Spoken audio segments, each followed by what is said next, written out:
That's awesome. That is really good. And now, well, we kind of glossed over, but I want to touch base on it. During the Public Theater's run, a very important, traumatic national political event happened. The Trump election. Oh, you mean the president? Yes.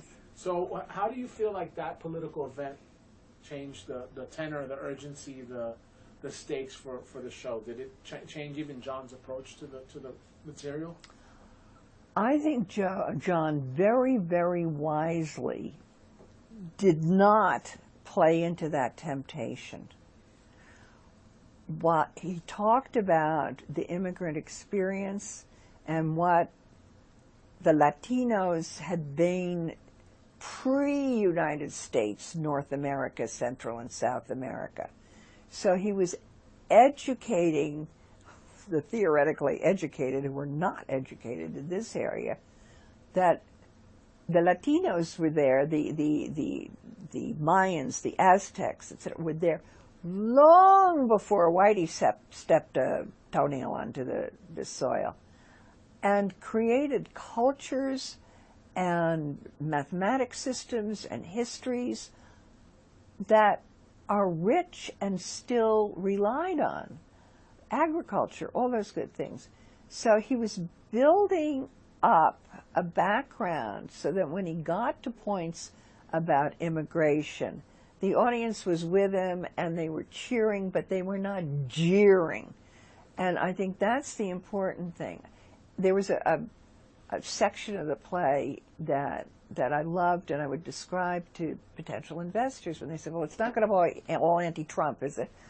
Because we don't want to deal with that. Not that we're for or against, the point being we don't want to get all political. And I say, well, here's an example of how John approaches, for instance, bullying. When his son was talking about his being called a beaner, a derogatory term at school, John carefully explained to his son that no, Mexicans are beaners, you're a spick. And of course that would just bring down the house, but people got it. They got what was under the subtlety of that insult. It was brilliant, and his brilliance at that brought so many people to the theater. The wonderful mayor of San Juan came, she in the hip boots up to her practically neck in water, when our president announced that they should be helping themselves more. She was applauded. We had all sorts of representatives and congressmen and people coming to the theater, Latino or not, to just hear John's message and be part of the pride that he brought forth in the country that he lives in and bringing up his family. That's great. And now, I look around the room and I'm inspired. I see so many brilliant accolades. You yourself have had a really trailblazing career, and I applaud you for that. Thank you.